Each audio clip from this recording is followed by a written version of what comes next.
철학에 관심이 없다는 사람들도 독일의 철학자 칸트의 3대 비판, 즉 순수 이성 비판, 실천 이성 비판, 판단력 비판은 많이 알고 있더라고요.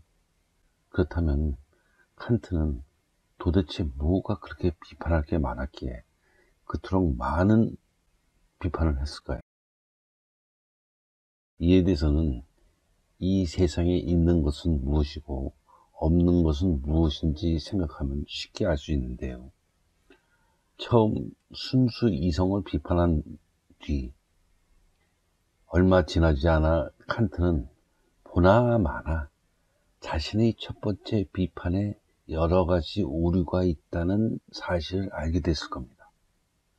왜냐?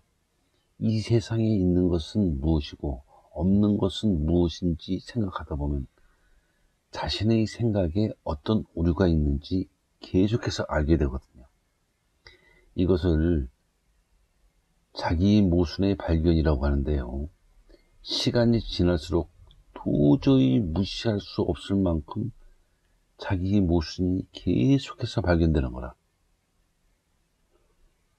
그래서 도저히 안 되겠다 싶었던 칸트는 두 번째로 실천 이성을 비판했던 거죠. 하지만 시간이 지나면서 칸트는 두 번째 비판에서도 자기 모순, 즉 오류를 자꾸만 발견하게 됩니다. 너무 많은 오류가 계속해서 발견되니까 역시 도저히 안 되겠다 싶어서 세 번째로 판단력을 비판했던 거고요. 그러던 어느 날 칸트는 드디어 나는 생각한다, 고로 존재한다 깨닫게 됩니다. 뒤이어 무엇이나 무턱대고 분석하고 비판할 것이 아니라 먼저 있는 그대로 인정할 줄 알아야 한다고 생각하게 되는데요.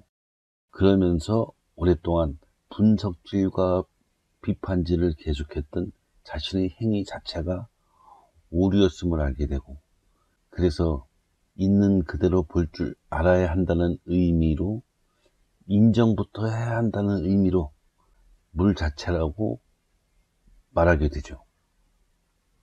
그러니 순수 이성 비판은 실천 이성 비판으로 귀결되고, 실천 이성 비판은 판단력 비판으로 귀결되며, 판단력 비판은 결국 물 자체로 귀결된다고 말할 수 있는 거고요.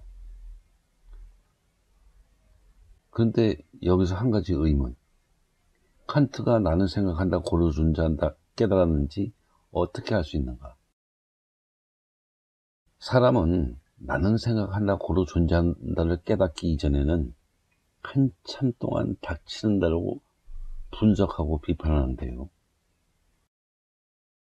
그러다가 나는 생각한다, 고로 존재한다 깨닫게 되면 인정을 깨닫게 되고, 그러면서 있는 그대로 볼 줄 알아야 한다고 생각하게 됩니다.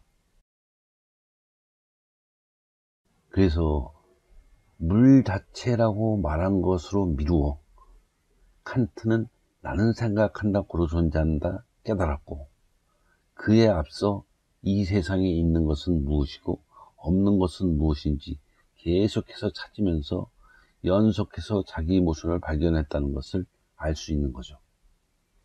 따라서 칸트의 3대 이성 비판은 읽을 가치나 필요가 전혀 없습니다. 3대 비판은 물 자체로 귀결되니까 물 자체만 알면 되는데 뭐 하려고 그까지 책들 읽는다고 돈과 시간을 허비합니까? 더구나 3대 비판을 읽으면 칸트처럼 시행착오만 거듭하게 돼요. 그러니 칸트의 3대 비판을 읽으면 오히려 삶에 마이너스만 되게 되어 있죠.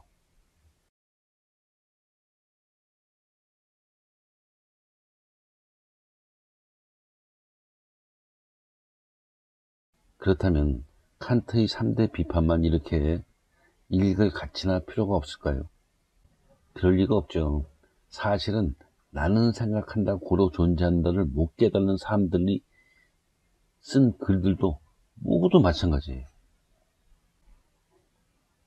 철학쟁이 등의 인문학쟁이들이 쓴 책처럼 개인적인 생각이 적혀 있는 책들이 모두 마찬가지고, 정치쟁이들이나 예술쟁이들의 책들도 모두 마찬가지며, 성직자들의 책들도 모두 마찬가지죠. 알고 보면 과학자들의 책들도 거의 마찬가지고요. 정의니 뭐니 막 떠들어도 저자들이 나는 생각한다, 고로 존재한다 깨닫게 되면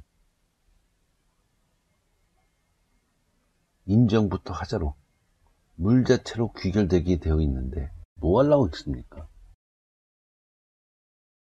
이 세상의 거의 모든 책들은 나는 생각한다, 고로 존재한다도 못 깨달은 사람들이 시행착오 중 하나일 뿐인데 뭐하러 읽습니까? 그런 사람들이 쓴 책을 산다는 건 남의 시행착오를, 세상 물정을 몰라서 아무렇게나 막 짓거린 개소리를 돈 주고 사는 거예요. 뿐만 아니라 나는 생각한다, 고로 존재한다를 못 깨달은 사람들이 책을 읽으면 똑같이 계속해서 시행착오만 거듭하게 됩니다. 그러니 그따위 책들을 읽을 시간이 있으면 이 세상에 있는 것은 무엇이고 없는 것은 무엇인지 알아보는 것이 도저히 비교할 수 없을 만큼 훨씬 현명하죠.